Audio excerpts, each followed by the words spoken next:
পরিযায়ীর আবার একটি রোড আপডেটে আপনাদেরকে স্বাগত জানাই। এই মুহূর্তে আমরা কলোনি মোড় থেকে আমাদের গাড়ি নিয়ে বেরিয়ে পড়েছি কৃষ্ণনগর যাওয়ার উদ্দেশ্যে। কৃষ্ণনগরের দিকে আমরা গেছিলাম এই দিনে শুধুমাত্র একটুখানি খাওয়া দাওয়া করে আসতে। অনেক দিন ধরে বেরোনো হচ্ছে না, ভাবলাম একটু বেরিয়ে আসি। বেরোনোর পিছনে অনেকগুলো কারণ। প্রথমত, কিছুদিন আগে আমার বাবার একটা ব্রেন স্ট্রোক হয়েছিল।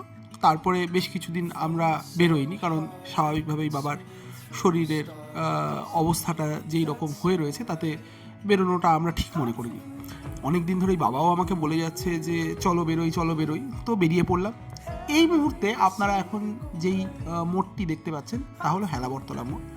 আমরা আজকে এই রাস্তা দিয়ে সোজা যাব এবং আপনাদেরকে এই রোড কন্ডিশনটার একটা জাস্ট আপডেট দিয়ে রাখবো।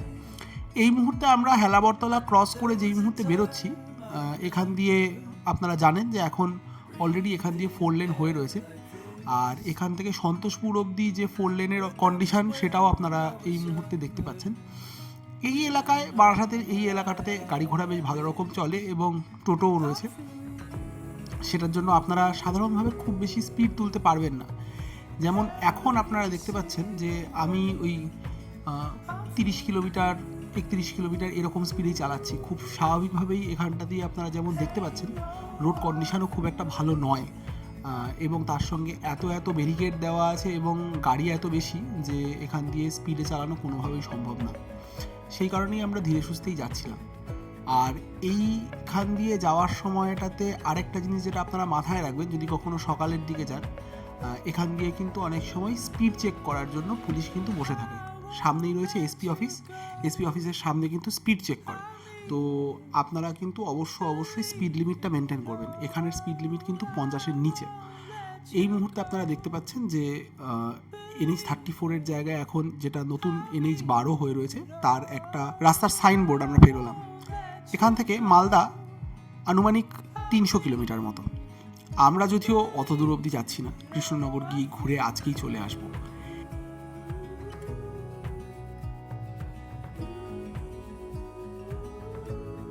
এই মুহূর্তে রাস্তা একটুখানি আপনারা ভালো দেখতে পাচ্ছেন। এইটা আমরা যে জায়গা পেরোচ্ছি তা হলো বারাসাতের মধ্যেই পড়ে ময়নাহাটের এলাকাটা আমরা পেরোচ্ছি এবং স্বাভাবিকভাবেই পরপর এখানটা দিয়ে ব্যারিকেড রয়েছে, ব্যারিয়ারগুলো রয়েছে। এই রোড ব্যারিয়ারগুলো স্বাভাবিকভাবেই হাইওয়েতে তো আর ডাইরেক্ট স্পিড ব্যারিয়ারের জন্য বাম্পার দেওয়া যায় না, সেই কারণে এই রোড ব্যারিয়ারগুলো ব্যবহার করেছে। প্রচুর পরিমাণে ক্রসিং রয়েছে আমাদের এই বারাসাত এলাকায়। যে 4 লেনটা, এখানটাতে অনেকগুলো ক্রসিং রয়েছে। এই ক্রসিংগুলো যদি ফ্লাইওভার তুলে দেওয়া হয় পরবর্তীকালে, তাহলে আমার মনে হয় বারাসাতবাসীর অনেকটাই একটা স্বস্তির জায়গা তৈরি হবে। এবং যেমন আপনারা দেখতে পাচ্ছেন রাস্তার অবস্থা তো খুবই খারাপ, এর মধ্যে দিয়েই চালাতে হয় আর কি। তবে এখন যেই স্পিডে কাজ চলছে সামনে আপনারা দেখতে পাবেন, সেই স্পিডে যদি কাজ চলতে থাকে তাহলে আমার ধারণা খুব বেশি দিন আর লাগবে না এই দিকের রাস্তাটা তৈরি হতে। খুবই দ্রুত গতিতে কাজ চলছে। আমি যতটুকু বুঝতে পারছি তাতে এই বছরের শেষের মধ্যে কিন্তু এই কাজ প্রায় পুরোপুরি শেষ হয়ে যাওয়া উচিত। হয়তো কিছু ফ্লাইওভার বাকি থাকবে, বাদ বাকি পুরোটা কিন্তু শেষ হয়ে যাওয়া উচিত। তার মানে আমরা এতদিন যারা বারাসাতবাসী হয়েও এই দিকের রাস্তা দিয়ে যাতায়াত করতাম না, যারা আমরা কল্যাণী এক্সপ্রেসওয়ে ঘুরে আসতাম, মানে বড়জাগুলি থেকে একটা টার্ন নিয়ে কল্যাণী হয়ে আবার ব্যারাকপুর থেকে একটা টার্ন নিয়ে তারপরে আসতাম, তাদের জন্য এই রাস্তাটাই তখন মানে খুব সহজে আর কি যাতায়াতের একটা পথ হয়ে দাঁড়াবে আর কি, যেটা আমাদের আগে খুবই একটা বড় প্রবলেম ছিল। এই মুহূর্তে আমরা যেই জায়গাটা ক্রস করছি, যে আপনারা ফরচুন হাইটস দেখতে পাচ্ছেন, এইখানটা দিয়ে কিন্তু বেশ কিছু দোকান রয়েছে, যেখানে আপনারা একটু যদি মনে করেন যে এসে খাওয়া দাওয়া করবেন, তাহলে তার জন্য কিন্তু চলে আসতে পারেন।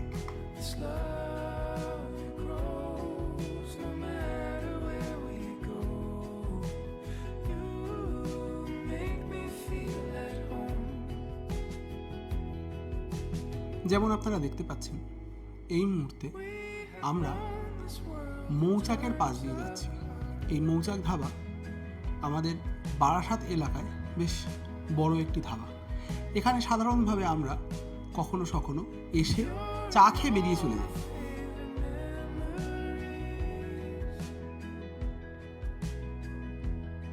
এই মুহূর্তে আপনারা দেখতে পাচ্ছেন আমাদের ডান দিকে লরিগুলিকে এক লাইনে দাঁড় করানো আছে। এই লরি ছাড়া হবে ঠিক 8টার পর থেকে। ততক্ষণ একদিকে লরি দাঁড়িয়ে থাকে আর এক সাইড দিয়ে গাড়ি আসতে থাকে। এই মুহূর্তে আপনারা দেখতে পাচ্ছেন মার্চ চলছে সিআরপিএফের। তখনও অবধি ভোট হয়েছে, কিন্তু রেজাল্ট যেহেতু ডিক্লেয়ার হয়নি, কেন্দ্রীয় বাহিনী তখনও সেই সময় মার্চ করে চলেছিল। আর এই মুহূর্তে আমরা আমাদের বাঁ দিক দিয়ে ডিবাপির বিরিয়ানি ক্রস করে বেরিয়ে চলে গেলাম। এই রকম জায়গার পর থেকে কিন্তু একটু হলেও রাস্তা ফাঁকা হয়ে যায়। যদিও গাড়ি যেগুলো যাচ্ছিল সেই গাড়িগুলোর খুব একটা রাস্তায় চালানোর বোধ ছিল বলে আমার মনে হয়নি, কারণ গাড়িগুলো একদমই রাস্তার দাগ মানছিল না। যদিও পাশে আবার এত বাস দাঁড় করানো ছিল যে সেই রাস্তার দাগ মানা কারোর পক্ষে খুব বেশি যে সম্ভব তা নয়।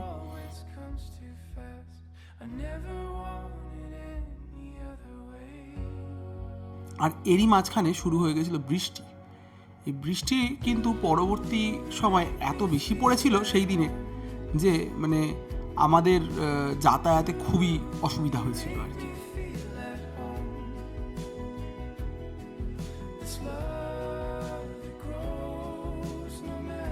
এই জায়গাগুলিতে অনেক সময় আমরা বারাসাতের লোকজন এসে একটুখানি সময় থেকে চা কিংবা একটু স্ন্যাক্স খেয়ে আবার বেরিয়ে চলে যাই।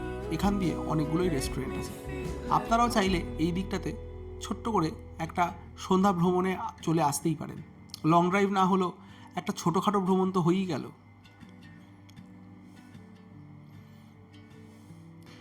এই বাসগুলি মাঝে মধ্যে এমনভাবে দাঁড়িয়ে পড়ে যে রাস্তা দিয়ে চলতে আমাদের মতো গাড়িগুলোর বেশ অসুবিধাই হয়। আর যেমন আপনারা দেখতে পাচ্ছেন এই মুহূর্তে রাস্তা ফাঁকা হওয়া সত্ত্বেও রাস্তার কন্ডিশনের জন্য আমাকে সেই 40-41 চালাতে হচ্ছিল, খুব বেশি স্পিড বাড়াতে পারছিলাম না।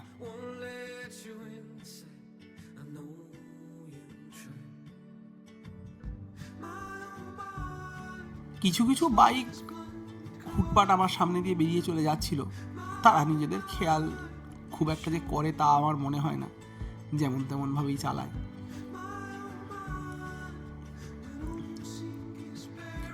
যেমন আপনারা দেখতে পাচ্ছেন এই সময় কিন্তু রাস্তা খুব যে খারাপ তা নয়, রাস্তা এমনি কন্ডিশন ভালোই আছে। শুধুমাত্র এই সাইডে এত গাড়ি দাঁড় করানোর জন্য যে গাড়িগুলো টু লেন মনে করে এই রাস্তা দিয়ে চলছে সেই গাড়িগুলোর একটু গায়ে গায়ে লেগে যাচ্ছে এবং চলতে অসুবিধা হচ্ছে।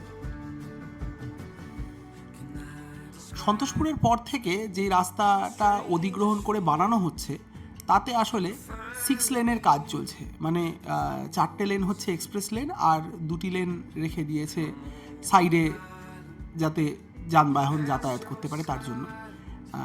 এই ব্যাপারটা যদি আমাদের এই বারাসাত এলাকায় করা যেত তাহলে আসলে খুবই ভালো হতো আর কি। এই জিনিসটা বারাসাত এলাকায় একদমই করা হয়।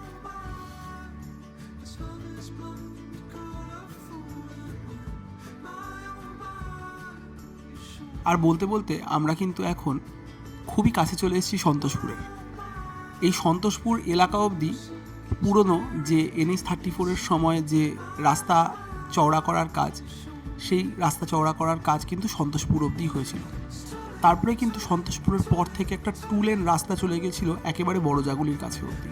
রাজবেরিয়ার পর থেকে কিন্তু আবার 4 লেনের কাজ শুরু হয়েছিল এবং সেই 4 লেনের কাজ আসলে 4 লেন শুধু নয়, 4 লেনের সঙ্গে সাইডের যে রাস্তা সেই সাইডের রাস্তার কাজও হয়েছিল। এই মাঝখানের যে রাস্তাটা সেটাই কিন্তু এখন তৈরি হচ্ছে, আর এইবার কিন্তু আমরা তাই দেখতে চলেছি।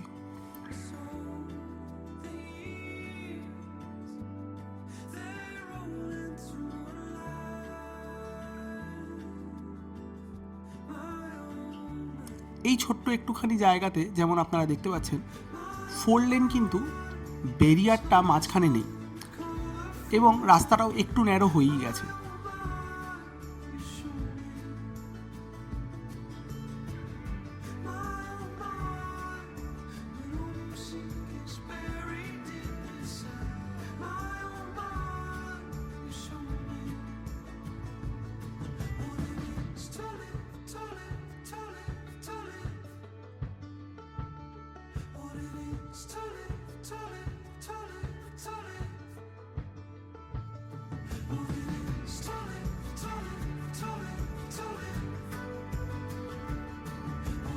আর বলতে বলতে আমরা অবশেষে চলে এসেছি সন্তোষপুর মোড়ে। সন্তোষপুর মোড়ের সিগন্যাল সবুজ থাকার কারণে আমি একেবারে টেনে বেরিয়ে চলে যেতে পেরেছি, কিন্তু যেহেতু বৃষ্টির ফোঁটা একটু একটু পড়েছে, সামনেই এসে একবার দাঁড় করিয়ে নিলাম উইন্ডস্ক্রিনটা মুছে নেবো বলে।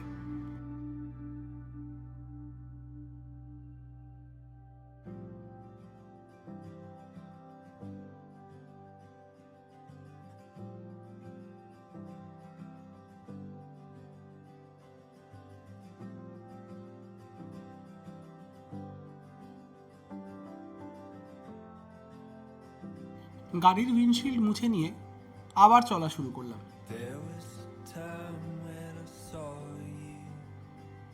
এখন আপনারা যে জায়গাটাকে 4 লেন হওয়া অবস্থায় দেখছেন তা কিন্তু নতুনভাবে তৈরি করা যে 4 লেন রাস্তা, সেই রাস্তা। এই সন্তোষপুর মোড় থেকে বড়জাগুলির কাছে অবধি রাজবেরিয়া মোড়, এই জায়গা অবধি কিন্তু এখন 4 লেনিংয়ের কাজ চলছে। এই মুহূর্তে আপনারা দেখতে পাচ্ছেন 4 লেন অলরেডি এই পার্টটা হয়ে গেছে। উল্টো দিক দিয়ে গাড়ি যেগুলি যাতায়াত করছে সেগুলি ওই পাশে। কিছু কিছু জায়গায় এই 4 লেনের কাজ পুরোপুরি সম্পূর্ণভাবে করা হয়ে ওঠেনি। সেই জায়গাগুলিতে আপনারা দেখতে পাবেন রাস্তার কন্ডিশন কেমন, যেমন আমি আপনাদেরকে দেখাতে দেখাতে নিয়ে যাব। রাস্তায় কিন্তু রাত্রিবেলায় আমার যেখানটা দিয়ে আমি 4 লেন পেয়েছি সেখান দিয়ে চালাতে কিন্তু খুব একটা অসুবিধা হয়নি, কিন্তু এই জায়গাগুলো যেখানটাতে আপনারা দেখতে পাচ্ছেন 4 লেনের কাজ সম্পূর্ণ হয়ে ওঠেনি, এই জায়গাগুলোতে কিন্তু চালাতে একটু অসুবিধা হয়েছে। এই যে দেখুন যেইভাবে গাড়ি পড়লো, এটা কিন্তু মানে রাত্রিরে যেহেতু চালাচ্ছিলাম সেটার জন্য কিন্তু আলোর জন্য মানে আলোতে কিন্তু অসুবিধা একটু হচ্ছে। যাদের ফগ লাইট আছে তাদের একটু সুবিধা। আমি ফগ লাইটটাকে ইচ্ছা করে ডিসেবল করে দিয়েছি, কারণ কোনো এককালে ওই সাদা ফগ লাইট কিনেছিলাম, তারপরে বেশ কিছু জায়গায় দেখলাম যে পুলিশ কেস দিচ্ছে এই সাদা ফগ লাইটের জন্য।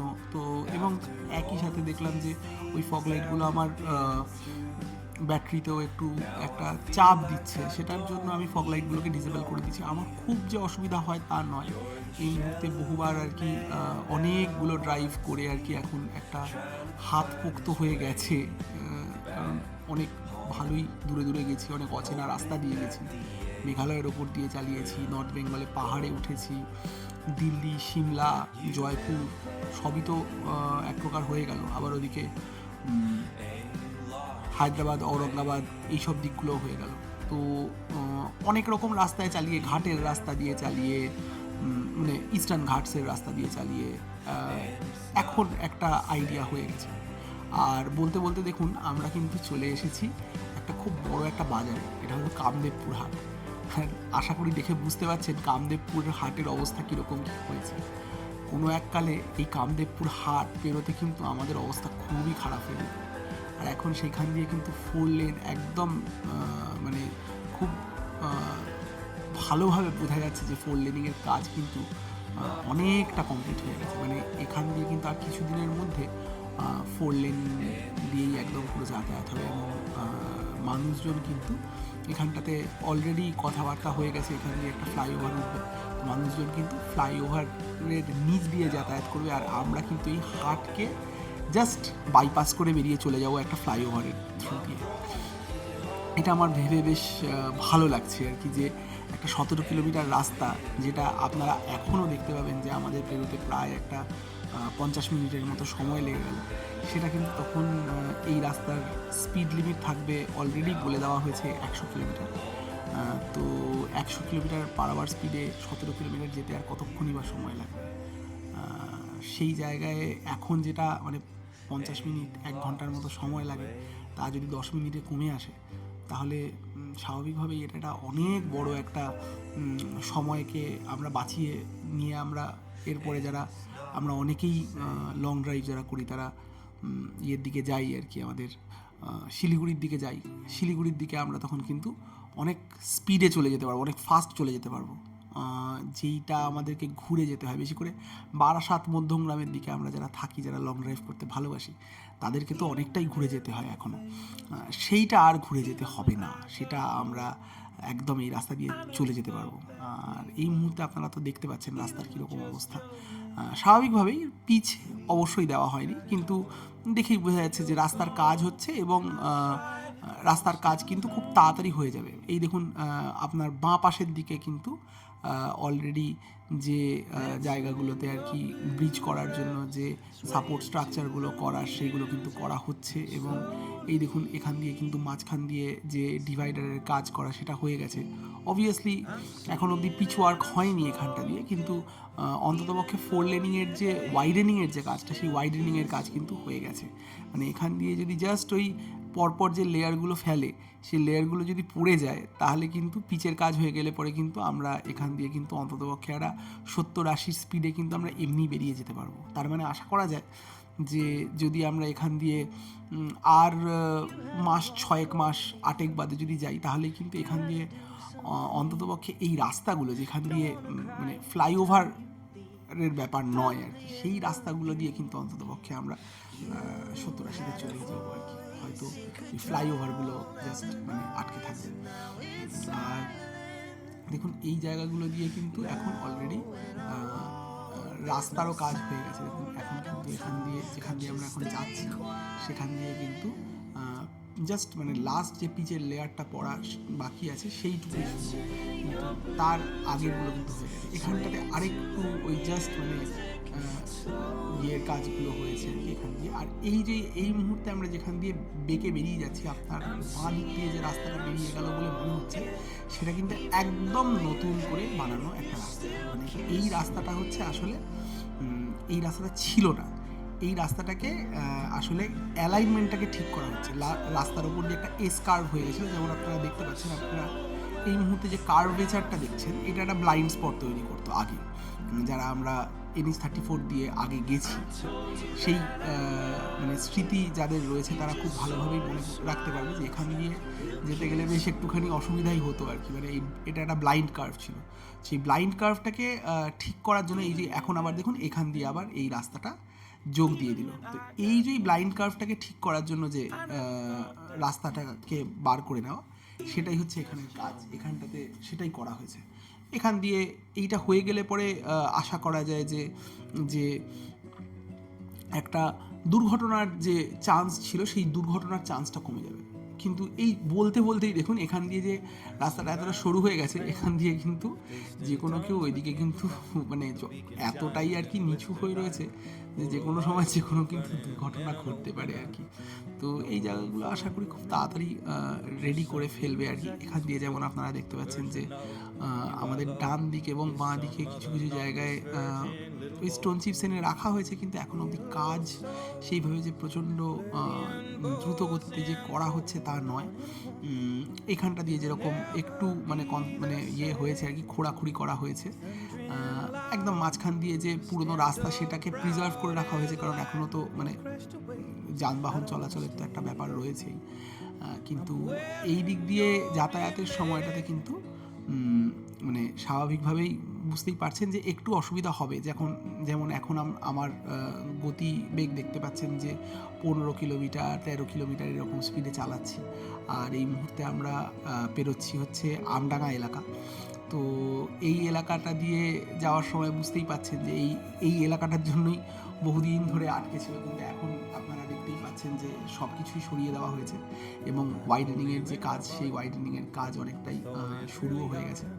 তো খুব বেশি দিন আশা করি নয় এখান দিয়ে আমরা, আর এখান দিয়ে তো অলরেডি কথাবার্তা হয়েই গেছে যে এখান দিয়েও বেশ কিছু ফ্লাইওভার টানা হবে আর কি আমডাঙ্গার এই এলাকাটা দিয়ে। আমডাঙ্গার এলাকাতে দিয়ে যতদূর আমার মনে পড়ে 3টে মতো ফ্লাইওভার টানা হবে। এইটা আমি খুবই কৃতজ্ঞ থাকবো আমাদের আরেকজন ইউটিউবার গোলাম হোসেন সাহেব, ওনার কাছে। ওনার যেইভাবে তথ্যগুলো আমরা পাই ওনার কাছ থেকে, সেটার জন্য সত্যি এই ব্লগে একবার কৃতজ্ঞতা যদি না জানাই তাহলে সেটা খুবই অন্যায় হবে। তো গোলাম সাহেব, থ্যাংক ইউ আপনাকে এত ইনফরমেটিভ ব্লগগুলো করার জন্য। ওনার কাছ থেকেই শুনেছিলাম এখান দিয়ে যতদূর মনে পড়ছে যে এখান দিয়ে 3টে মতো হয়তো ফ্লাইওভার থাকবে আর কি। এই 3টে ফ্লাইওভারের মধ্যে দিয়ে আমরা আর কি পুরো আমডাঙ্গাকে ক্রস করে বেরিয়ে চলে যাবো। আর এই সামনের দিকে যে ইয়েগুলো রয়েছে আর কি, দোকানপাটগুলো রয়েছে, এই কনস্ট্রাকশনগুলো সবই ভাঙা পড়বে, যেমন আপনারা দেখতে পাচ্ছেন আর কি, যে ওই দিক দিয়ে একদম পুরো জায়গাটাকে মার্ক করে দেওয়া হয়েছে। এই দিকেও বেশ খানিকটা জায়গা ছেড়ে আর কি রাখা হয়েছে। এই জায়গাগুলো দিয়ে পুরোটাই ওয়াইডেনিংয়ের কাজটা হয়ে যাবে। এখনও অবধি সেরকমভাবে হাত দেওয়া হয়নি। স্বাভাবিকভাবেই যেই জায়গাগুলো ফাঁকা পড়ে রয়েছে সেই জায়গাগুলো আগে হাত দিয়ে দিচ্ছে, যাতে এইগুলোকে হয়তো একদম লাস্ট মুহূর্তে আর কি হাত দেবে, দিয়ে একদম মানে শেষে ঝটাপট করে কাজ করে দেবে। আর তার সঙ্গে এই জায়গাগুলো দিয়ে তো যতদূর সম্ভব আমাদের ফ্লাইওভার তো বেরিয়ে যাওয়ার কথা।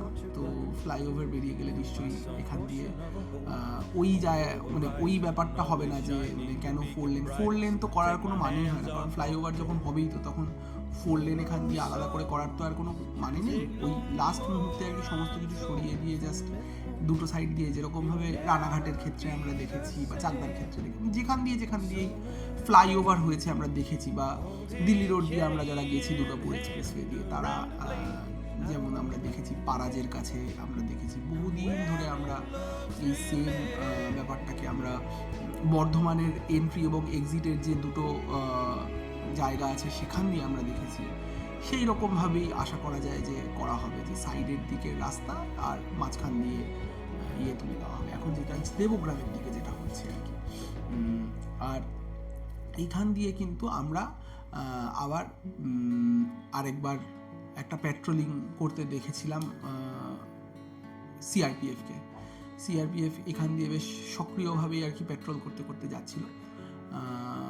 এই সব দিকগুলোতে কিন্তু আমরা বেশ একবার দুবার দেখেছি। যেমন এখন আপনারা ডান দিকে দেখতে পাচ্ছেন, মার্জনা করবেন, আপনারা ডান দিকে দেখতে পাচ্ছেন একদম লাইন ধরে সিআরপিএফ কিন্তু এখান দিয়ে পেট্রোল করছে। তো সেই সময়টাতে বেশ টেনশন ছিল, বাট আমরা তো তার মাঝখানেই বেরিয়ে পড়েছিলাম রাত্রির বেলায়।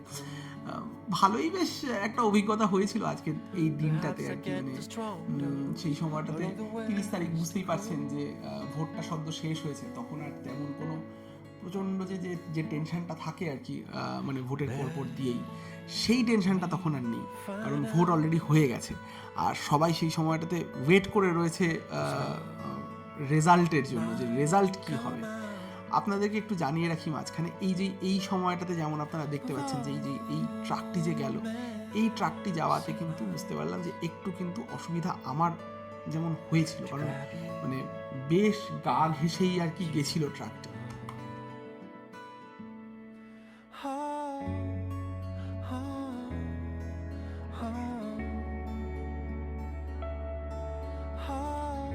রাস্তা যেখানে যেখানে সরু হয়েছে সেখান দিয়ে কিন্তু যাওয়াটা একটু মুশকিল, তাই একটু সাবধানে যাওয়াটাই আমার মনে হয় ভালো।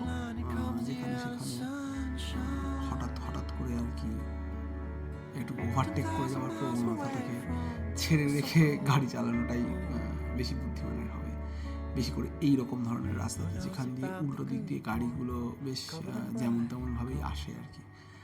আর এই মুহূর্তে আপনারা দেখতে পাচ্ছেন আমরা কাকিনাড়ার যে কানেক্টরটা, সেই কানেক্টরটা ক্রস করে বেরিয়ে এলাম, এবং মাঝখানে যে পুরনো রাস্তা, সেই পুরনো রাস্তা তার নিজের জায়গাতেই আছে, এবং সাইড দিয়ে কিন্তু ওয়াইডেনিংয়ের কাজ কিন্তু এই মুহূর্তে বেশ জোরকদমেই চলছে। উল্টো দিক দিয়ে যে গাড়িগুলো আসছিল সেই গাড়িগুলো বেশ একটু অসুবিধাই করছিল, দেখতে একটু অসুবিধা হচ্ছিল। আর রাস্তার কন্ডিশন তো বুঝতেই পাচ্ছেন, রাস্তার কন্ডিশন কীরকম অবস্থায় রয়েছে। তো এই রাস্তার কন্ডিশন দিয়ে আমরা একটু কষ্টই হয়েছে আর কি যেতে, কিন্তু শেষ পর্যন্ত গিয়ে মানে যখন রাজবেরিয়া মোড় পৌঁছিয়েছি তারপরে ঠিকঠাকভাবেই আর কি রাস্তা দিয়ে বেরোতে পেরেছি। আর এই মুহূর্তে যে রাস্তাটা দেখতে পাচ্ছেন তাতে বুঝতেই পারছেন যে 16-17 কিলোমিটার 20 কিলোমিটার এইরকম স্পিডে না গিয়ে আমাদের আর কোনো গতি ছিল না আর কি, আমাদেরকে এই স্পিডেই যেতে হচ্ছিল। এবং সামনের গাড়িগুলো আর কি যা হয়, মানে এত পরিমাণে গর্ত গাড্ডা রয়েছে যে গাড়িগুলো আর কি সেরকমভাবেই চালাচ্ছিল।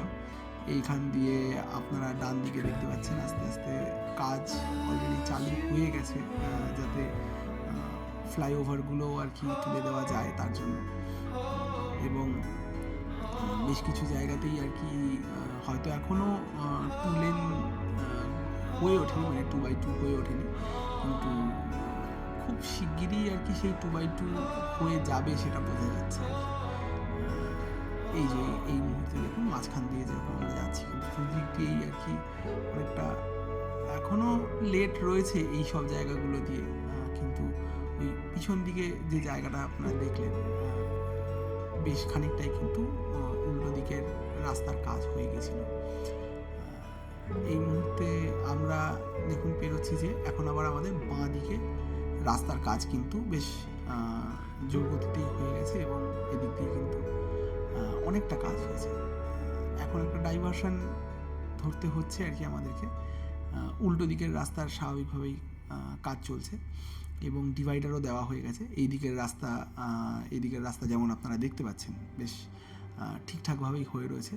স্পিড ভালোই রাখতে পারছিলাম সেই সময়টাতে, যেমন আপনারা দেখছেন যে মানে অবভিয়াসলি মানে সেইভাবে তো স্পিড রাখতে পারছি না কারণ রাত্রির হয়েছে এবং 2 লেন, কিন্তু এইখান দিয়ে কিন্তু সকালবেলায় যদি কেউ যান তাহলে কিন্তু স্পিডটা মেনটেন করতে পারবেন। যেমন আপনারা দেখতে পাচ্ছেন যে এখান দিয়ে অন্ততপক্ষে 40-45 আমি চালাচ্ছি এবং যেমন আপনারা জানেন যে ড্যাশ ক্যামে যে স্পিডটা দেখায়, অর্থাৎ মানে যদি এটা স্পিড হয় আর কি, মানে আমাদের আসল স্পিড যদি এটা হয়, আমরা কিন্তু যখন ড্যাশবোর্ডে যে আমাদের স্পিডোমিটার রয়েছে সেই স্পিডোমিটারে যদি দেখি, স্পিডোমিটারে কিন্তু একটু বেশি দেখায়, মানে 45 দেখাচ্ছে, মানে ধরে নিতে হবে যে তখন আমার স্পিডোমিটারে দেখাচ্ছিল যে আমি 50-55 চালাচ্ছি।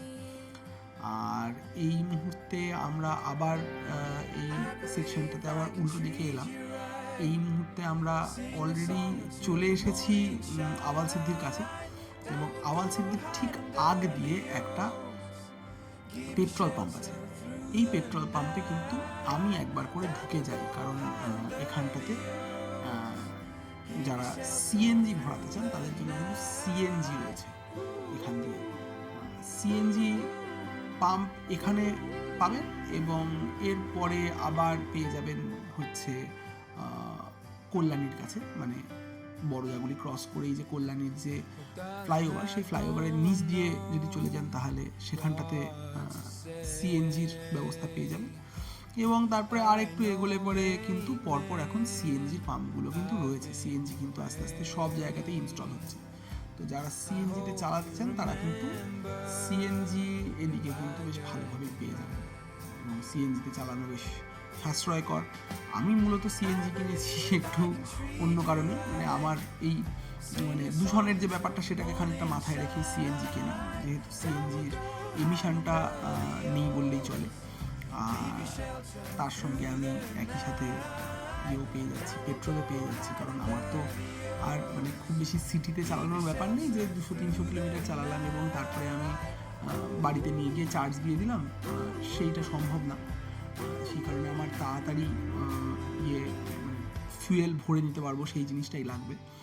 তো সেই জায়গা থেকেই আর কি ইলেকট্রিক ভেহিকেল না কিনে আর কি পেট্রোল প্লাস সিএনজি ভেরিয়েন্টটা কিনেছি। তার জন্য বুট স্পেস একটু কমে গেছে, বাট অ্যাটলিস্ট মানে ওই ব্যাপারটা রয়েছে যে মানে দূষণটা একটু কম হয়, আর তার সাথে অবশ্যই পকেটের ওপর খুবই হালকা, এটা তো মানতেই হবে, কারণ সিএনজিতে আমার গাড়ি অনেকটাই বেশি যায় আর কি, মানে বেশ অনেক দিন আগে মেপেছিলাম, সেই সময় তো প্রায় 26.5 করে আমাকে মাইলেজ দিচ্ছিল এবং তারপরে ইয়েতে কী বলে কেজিতে আর কি দেখা যাচ্ছে যে প্রায় 10 টাকার মতো কম, যেখানটাতে পেট্রোলের দামটা 105 টাকা, সেই জায়গায় সিএনজির দাম হয়তো 95 টাকা। তো স্বাভাবিকভাবেই সেইটা তো একটা বড় অ্যাডভান্টেজ বটে। এই মুহূর্তে যেমন আপনি দেখতে পাচ্ছেন যে বেশ ভালোই ধুলো হয়েছে, কারণ স্বাভাবিকভাবেই বুঝতেই পারছেন যে এখান দিয়ে আমরা যখন চালিয়েছি এখন এই রাস্তাগুলো তো তৈরি করা হচ্ছে, তো ধুলো তো বেশ ভালো রকমভাবেই উঠছে। রাত্রির বেলায় কিন্তু চালাতে বেশ একটু অসুবিধা হচ্ছিল। এই রকম মানে রাস্তা দিয়ে যখন যাই তখন যদি ধুলো থাকে এবং রাত্রির বেলা উল্টো দিক দিয়ে গাড়িগুলো যখন আসে হেডলাইটটাকে বেশ হাই বিম করে, তখন কিন্তু খুব একটা মানে সহজ হয় না আর কি এই রাস্তাগুলো দিয়ে চালানো।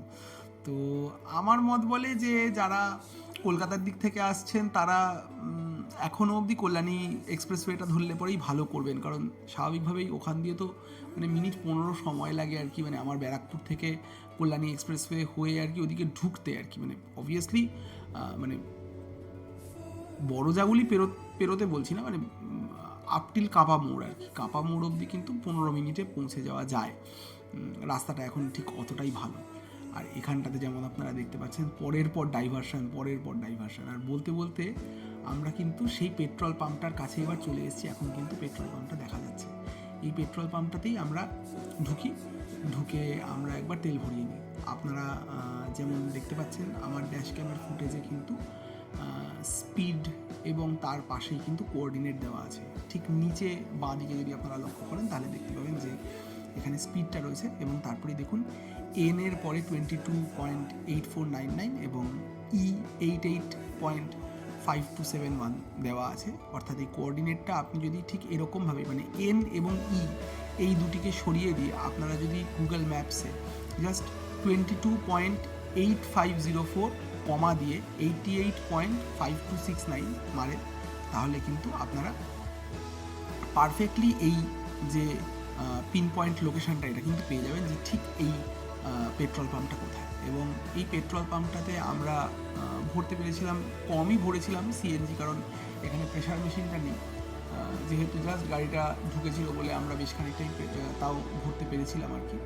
তারপরেই কিন্তু এইটুকু রাস্তার পরেই কিন্তু আবার আমাদের রাস্তা হয়ে গেছিলো খারাপ, কারণ এখান দিয়ে কিন্তু একটা ফ্লাইওভার আবার উঠবে। এটা হচ্ছে আওয়ালসিদ্ধি চৌমাথার কাছে আমরা চলে এসেছি। আপনারা ডান দিকে দেখতে পাচ্ছেন অলরেডি যে সেই ফ্লাইওভারেরই কাজ চালু হয়ে গেছে এবং সাইডের দিকের যে রাস্তাগুলো সেই রাস্তাগুলো আশা করা যায় খুব তাড়াতাড়ি বানিয়ে নেওয়া হবে, যাতে সেখান দিয়ে গাড়িগুলোকে চলাচল করতে দিয়ে মাঝখানে যে ফ্লাইওভারটা তোলা হবে সেই ফ্লাইওভারের যাতে কাজ করা যায় আর কি।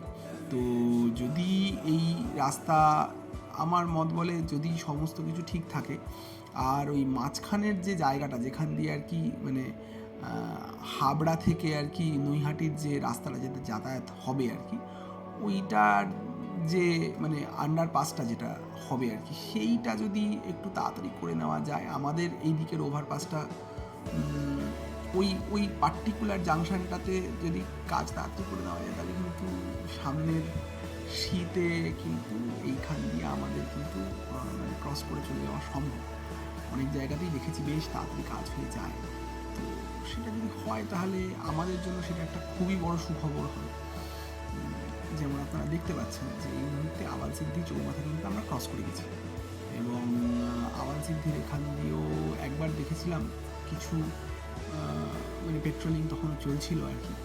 এইসব দিকগুলো একটুখানি সেন্সিটিভ জোন স্বাভাবিকভাবেই এইসব জায়গাগুলো। ইনফ্যাক্ট এই সময় তো গোটা বাংলাই সেন্সিটিভ জোন হয়েছিল, তাই নয় কি? মানে এইবারের ভোটটা যা আমরা ঠিক 15টা বছর আগে দেখেছিলাম, একবার একটা এক সরকারের পতন আরেক সরকারের উত্থান, আজ সেই 15 বছর বাদে আরেক সরকারের উত্থান আর এই সরকারের পতন আমরা আবার দেখলাম। তো স্বাভাবিকভাবেই এই সময়টাতে তো একটা টেনশন থাকবেই। আপনারা কিন্তু এই রকম টাইমে কখনো বেরিয়েছেন কি না আমাদেরকে একবার একটু কমেন্ট করে জানাতে পারেন। আপনারা কি কখনো এই রকম সময়ে মানে এই ভোটের যে মাঝখানের যে কয়েকটা দিন, যেই সময়টাতে পরিবেশটা বেশ থমথমে কিন্তু সেইভাবে তেমন ঝামেলা হয় না, এরকম সময় কখনো বেরিয়েছেন? একটু সুযোগ বুঝে আর কি বেরিয়ে পড়া, এরকম কখনো করেছেন? মানে ভয় লেগেছে? এটা আমাদেরকে একটু কমেন্টে জানান। আর এই যে এই ধরনের যে রাস্তার যে আপডেট আপনারা আমাদের এই চ্যানেলে এখন পাচ্ছেন, কারণ আমাদের চ্যানেলে তো আরও অনেক কিছুই পান, মানে আমাদের চ্যানেলে এরকম রাস্তার আপডেট পেয়েছেন, আমাদের চ্যানেলে এমনি রোড ভিডিও পেয়েছেন, আমাদের চ্যানেলে এছাড়াও অনেক জায়গায় ঘোরার ভিডিও পেয়েছেন, ট্রেকের ভিডিও পেয়েছেন। তো এই ধরনের রাস্তার আপডেট পেতে আপনাদের কেমন লাগছে? আমরা কি এই ধরনের রাস্তার আপডেট আপনাদেরকে আরও দেব? যদি আপনারা মনে করেন যে এই ধরনের রাস্তার আপডেট আরও আপনারা পেতে চান তাহলে আমাদেরকে বলতে পারেন। আমরা কমেন্টে যদি আপনাদের কাছ থেকে জানতে পারি তাহলে আমাদেরও সুবিধা হয় আপনাদেরকে সেইভাবে কন্টেন্টগুলো দেখাতে। আর এই ধরনের রাস্তার যে আপডেটগুলো সেগুলোর জন্য কিন্তু আমরা যারা লং ড্রাইভ করতে ভালোবাসি তারা কিন্তু মুখিয়ে থাকি যে কিছুদিন বাদে বাদেই এই রাস্তার আপডেট কেউ একটা আমাদেরকে দেবে। তো যেমন আপনারা দেখতে পাচ্ছেন এই ভিডিওটা যদি আপনি টানা দেখেন, আশা করা যায় যে প্রত্যেকটা জায়গারই আপনি বেশ ভালোভাবেই একটা আইডিয়া পেয়ে যাবেন যে এই মুহূর্তে রাস্তার কন্ডিশন কেমন রয়েছে। স্বাভাবিকভাবেই লোকজন বেশ ভালো রকমই চলাচল করছে এই সব জায়গাগুলোতে। যেমন আপনারা দেখতে পাচ্ছেন যে ওয়াইডেনিংয়ের জন্য সমস্ত জায়গাকে ফাঁকা করে দিলে পরেও তেমনভাবে কাজ বিশাল যে এগিয়েছে তা নয়। স্বাভাবিকভাবেই খুব বেশি দিন হয়তো লাগবে না এখানকার কাজ ধরার জন্য। আমরা যখন গেছি সেই সময়টাতেই 8টার দিকে কিন্তু খুব যে বেশি ভিড় ছিল তাও না, কিন্তু আবার যা হয় আর কি এইরকম ধরনের রাস্তা। এখন তো আর এই রাস্তাকে খুব যে ভালো করবে তা তো নয়, এখন হয়তো একবারে ওই রাস্তাকেই আর কি তৈরি করবে। কারণ যেমন আপনারা এইখানটাতেও দেখতে পাচ্ছেন যে এখানটাতেও কিন্তু একটা ফ্লাইওভার হবে। তো স্বাভাবিকভাবে এইখান দিয়ে যদি একটা ফ্লাইওভার হয় তাহলে এই মুহূর্তে তো এই রাস্তাকে আবার নতুন করে পিচ করার কোনো তেমন মানে হয় না। এবং কিছু দিনের মধ্যে বর্ষা চলে আসবে, বর্ষা এলে পরে স্বাভাবিকভাবে এই রাস্তা আরও ভেঙে যাবে এবং রাস্তার কন্ডিশন কিন্তু আরও খারাপ হবে। আর সেই সময়ের মধ্যে যদি খোঁড়াখুড়ি হয়ে যায় তাহলে কিন্তু আমাদের যারা মানে আমরা এই রাস্তা দিয়ে যাই তাদের কিন্তু বেশ একটা হয়রানির শিকার হতে হবে। এটা কিন্তু মানে একদম মানে বলার আর মানে উপেক্ষা রাখে না। ততদিনে যদি একটা সাইড রোড যদি করে দেয় আমাদের জন্য তাহলে আমাদের মনে হয় একটু যেতে সুবিধা হয় আর কি। এইদিকের রাস্তা এমনি তো মানে আমি যখন এখন যাই এখন আমার এই দিকের রাস্তা দিয়ে যেতে ভালোই লাগে। কারণ মানে এখন খানিকটা মাথার পিছনে এই রকম একটা কাজ করে যে মানে এইখান দিয়ে গেলে পরে আর কি রাস্তার ভিডিওটাও হয়ে যাবে, আপনাদেরকে এই আপডেটটাও দিতে থাকবো এবং মানে স্বাভাবিকভাবেই আর কি মানে নিজেরও দেখা হয়ে যাবে যে কত দূর পর্যন্ত কাজ এগোলো। তো সেটাও একটা মানে এই রাস্তাগুলোর জন্য তো আমরা নিজেরা মুখিয়ে আছি। বেশি করে বারাসাতে আমরা যারা থাকি তারা তো বারাসাতের লোকজন তো আমরা বেশ অনেকটাই উদগ্রীব হয়ে বসে আছি যে কবে এই রাস্তাটা তৈরি হবে। স্বয়ং প্রধানমন্ত্রী একেবারে ঘোষণা করে দিয়ে চলে গেছেন কিছুদিন আগে যে এই রাস্তাকে একেবারে ফাস্ট ট্র্যাক করে করানো হচ্ছে। তো যদি এই ডিসেম্বরের মধ্যেই এই রাস্তাটা যদি গোটাটা আমরা পেয়ে যাই তাহলে আমরা যারা অন্তত শিলিগুড়ির দিকে যাই তাদের জন্য তো খুবই ভালো হয়। আর দেখুন বলতে বলতে আবার আরেকটা স্ট্রেচ কিন্তু চলে এসেছে, যেই স্ট্রেচে কিন্তু খুব বিশাল কাজ হয়নি, অল্প একটু কাজ হয়েছে, বেশিরভাগটাই এখন অবধি কাজ হয়নি। এই জায়গাগুলো কিন্তু কাজ হতে বেশ একটু সময় লাগবে। আর যেমন আপনারা দেখতে পাচ্ছেন যে এখান দিয়ে কিছু জায়গায় আবার স্ট্যাক করে রাখা হয়েছে, বালি স্টোন চিপস এগুলো স্ট্যাক করে রাখা হয়েছে। এগুলো ছড়িয়ে দিতে যতক্ষণ সময় আর কি। রাত্রির বেলাটাতে এখান দিয়ে এত বেশি লরি যায় যে এখানে যেতে একটু অসুবিধা হয় বটে। আর এই মুহূর্তে যেমন আপনারা ডান দিকটাতে দেখতে পাচ্ছেন, সেটা দেখেই আশা করি বুঝতে পারছেন যে আমরা এই মুহূর্তে জিরাট ক্রস করছি। জিরাটের যে পাওয়ার স্টেশন, সেই থার্মাল পাওয়ার স্টেশন, সেই পাওয়ার স্টেশনই আমরা ক্রস করছি। এখান দিয়ে কিন্তু যদি সকালবেলা যান এখান দিয়ে কিন্তু একটা নাকা চেকিং থাকে।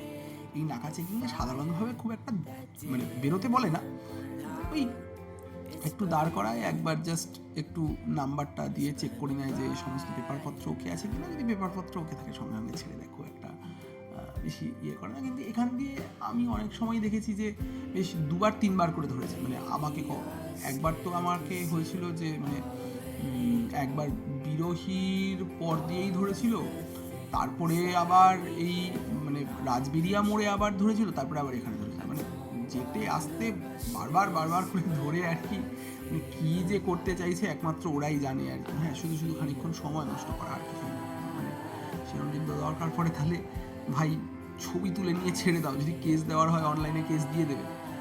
কিন্তু আসলে মানে সেটা তো কম বেশি আমরা সবাই জানি যে কেন ধরে রাখে।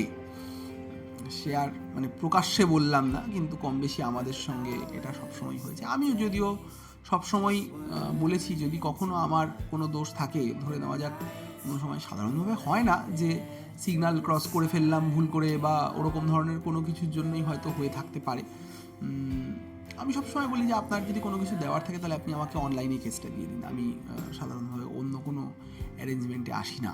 কারণ মানে এর আগে একবার যেরকম হয়েছিল, আমার খুবই কম হয়েছে এই ধরনের মানে ইনসিডেন্ট আমার সঙ্গে। আমি একবার হয়েছিল ঝাড়গ্রামের ওদিক দিয়ে চালাচ্ছিলাম, সেখানটাতে একটা 73 মতো আমার স্পিড ছিল, মানে 73-র ওপরেই ছিল আমার স্পিডোমিটার, তখন প্রায় 80 দেখাচ্ছে। সেটা অ্যাকচুয়ালি একটা 30 জোন ছিল আর কি, মানে 30 কিলোমিটার পার আওয়ারে চালানোর। মানে সেটা আপনি মানে আপনারা যারা ঝাড়গ্রাম গেছেন আর ওই স্ট্রেচটা দিয়ে চালিয়েছেন, আপনারা কেউ বিশ্বাসও করবেন না যে ওটা 30 কিলোমিটার। হয়তো কেউ কেউ আমারই মতো ওখানে কেস খেয়েওছেন আর কি। তো ওরাও আমাকে বলেছিল যে স্যার কী করবো। আমি বলছিলাম একদম আপনারা মানে কেসটা দিয়ে দিন আমাকে, আমি এক্ষুনি অনলাইনে আমি পেমেন্টটা করে দিচ্ছি। এবং আমি 10 মিনিটের মধ্যেই অনলাইন পেমেন্ট করে দিয়েছিলাম।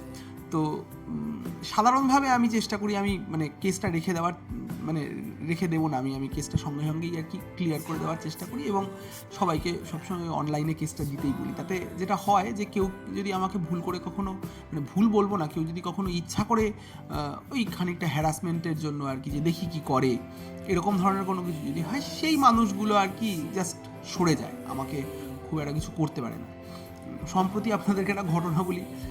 কিছুদিন আগে এই ভিডিওটাও আমি ফেসবুকে দিচ্ছি আর কি কিছুদিনের মধ্যেই। আমি গেছিলাম, যেমন আপনারা কিছুদিন আগে আমি একটা ভিডিও দিয়েছি সাসারাম যাওয়া অবধি। আপনারা সবাই জানেন যে আমি একটা নর্থ ইন্ডিয়ার একটা ট্রিপ করেছি। তো এই ট্রিপটা বেশ বড় ট্রিপ ছিল এবং প্রায় একটা 18-19 দিনের ট্রিপ ছিল। এবং সাসারাম, লখনউ হয়ে, আগ্রা হয়ে, দিল্লি হয়ে চলে গেছিলাম সিমলা, এবং তারপরে ফেরার সময় আবার চণ্ডীগড় হয়ে জয়পুর এসে সেখান থেকে লখনউ হয়ে বেনারস হয়ে ফিরেছিলাম বাড়ি। তো এই বেনারস থেকে যেদিন বাড়ি ফিরছি সেদিন অদ্ভুতভাবে শুরুতেই সকালবেলাতেই আমাকে এক পুলিশ অফিসার ধরেন এবং উনি আমাকে বলেন যে আরে আপনি সিগন্যাল দেখা নেই। তো আমিও ঠিক ততটাই মানে বিনম্রতার সঙ্গে বলি যে কোথায় যে সিগন্যাল ছিল তা তো স্যার দেখিনি, তা কী করতে হবে? বলছিল যে আপনি চলুন আমার সঙ্গে, আমি আপনাকে প্রথমে ছবি দেখাবো, তারপরে আমি কেস দেবো আপনাকে। স্যার ডেকেছেন, চলুন কোনখান দিয়ে যাব, আমি তো এই মুহূর্তে একটা ব্রিজের ওপরে আছি। তো অনেকবার করে আমাকে বোঝানোর চেষ্টা করেছিল যে যাহা করিবার তাহা এখানেই করিয়া লও। তা আমি যখন একেবারেই বুঝতে পারছি না এবং বারবার করে বলছি যে চলুন তাহলে কোথায় যেতে হবে, তো একটা সময় পরে বেশ একটু মানে মাথা গরম হয়ে গিয়ে আমাকে বললেন যে তমিজ সে বাত কর রেহে হ্যাঁ, তমিজ সে বাত কিজিয়ে। হ্যাঁ, তাই বললাম হ্যাঁ স্যার, তমিজ সে হি তো বাত কর রেহে হ্যাঁ, এক বাত বাতায়ে স্যার, মেরে পাস ভি তো স্যার ক্যামেরা হ্যাঁ। করে নিজের ড্যাশ ক্যামটা দেখিয়ে বললাম যে তাহলে এখানেই দেখে নিয়ে আমাকে বলে দিন যে কেস দেবেন কি দেবেন না।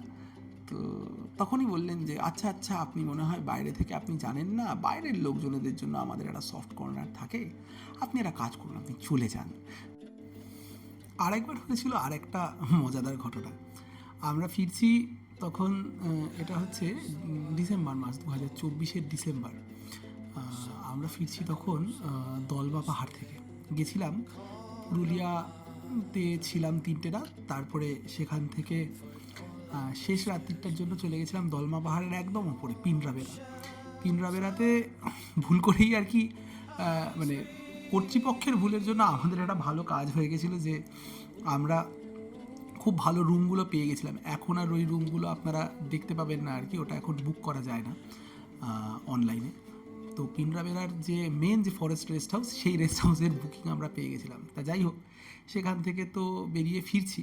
এখন আমার ঠাকুমা তখন আমার সঙ্গে ছিল। আপনারা যারা আমার ভ্লগ নিয়মিত দেখেন তারা জানেন যে আমার ঠাকুমা 95-এ মারা গেছেন এবং এই 95 বছর বয়সে যখন উনি মারা যান সেটা হচ্ছে 2025-এর জুন মাসের 1 জুন মারা যান। সেদিন আবার ভোট ছিল। তো ওই তার আগে অবধি, মানে ওই ডিসেম্বর 2024-এর ডিসেম্বর অবধি আমার ঠাকুমা কিন্তু আমার সঙ্গে একই সাথে ঘুরেছে। তো স্বাভাবিকভাবে আমার ঠাকুমা যেহেতু হাঁটাচলা করতে পারতেন না সেরকমভাবে, তো ওনার জন্য আর কি আমরা একটা নিয়ে রেখেছিলাম, হুইল চেয়ার নিয়ে রেখেছিলাম। সেই হুইল চেয়ারে করে আর কি আমরা মানে ওনাকে নিয়ে যেতে যাতে সুবিধা হয়। তো সেই হুইল চেয়ার স্বাভাবিকভাবেই গাড়ির মধ্যে তো আর থাকবে না, ওকে ওপরে বেঁধে নিয়ে চলে যাওয়া।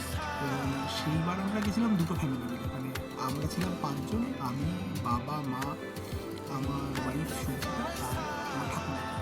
এদিকে আমার পাড়াতুতো এক কাকা, মানে আমার নিজের কাকার মতনই এক প্রকার, সেই কাকিমা এবং তাদের ছেলে নয়।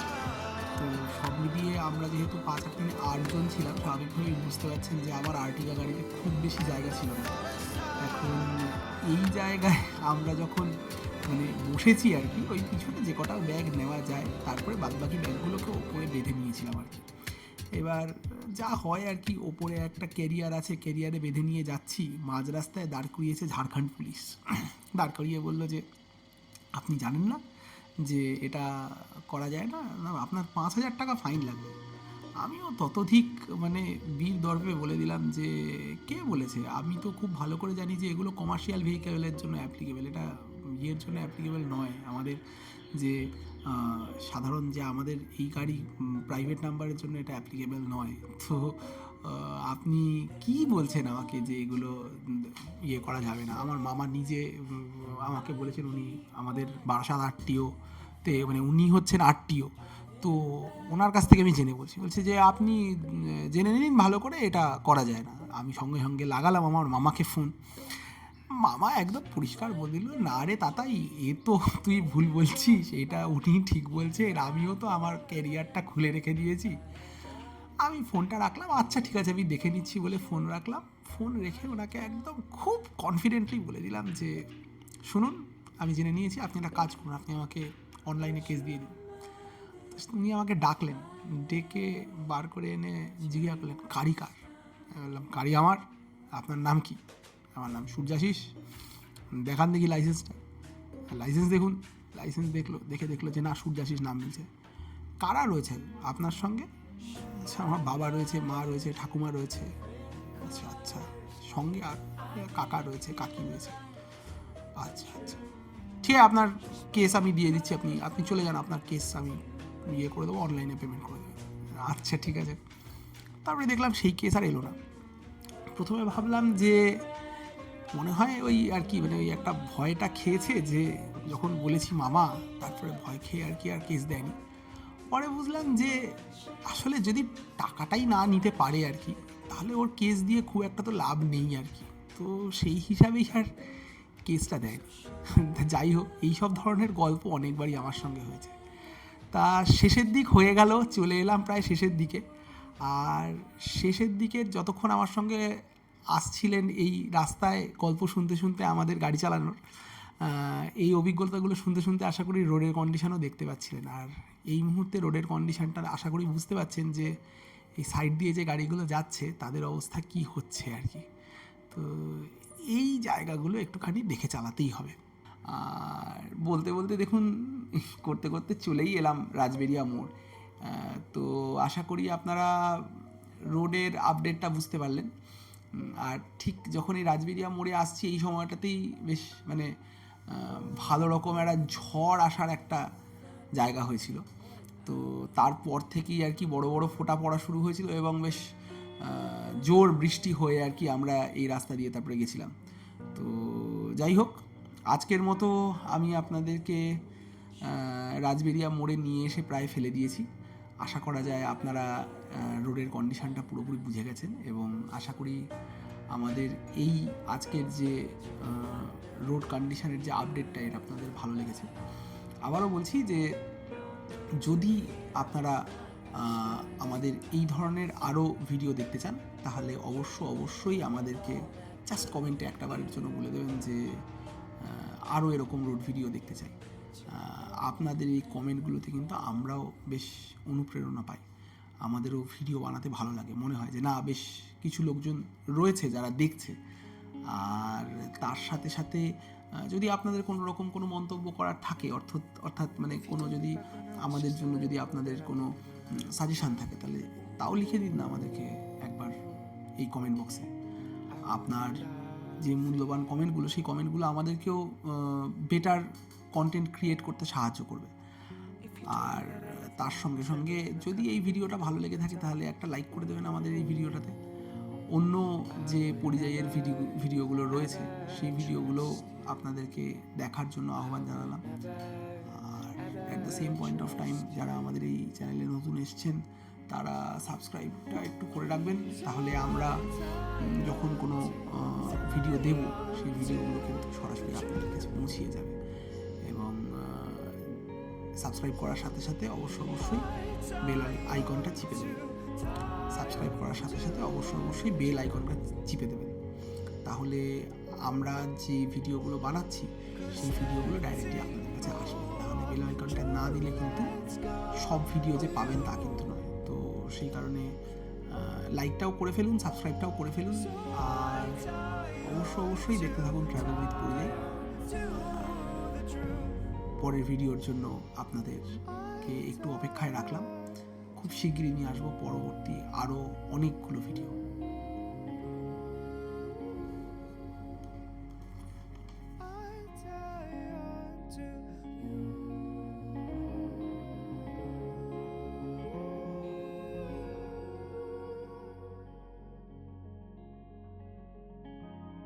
If you told me that I let go of my ways and pick up ways only so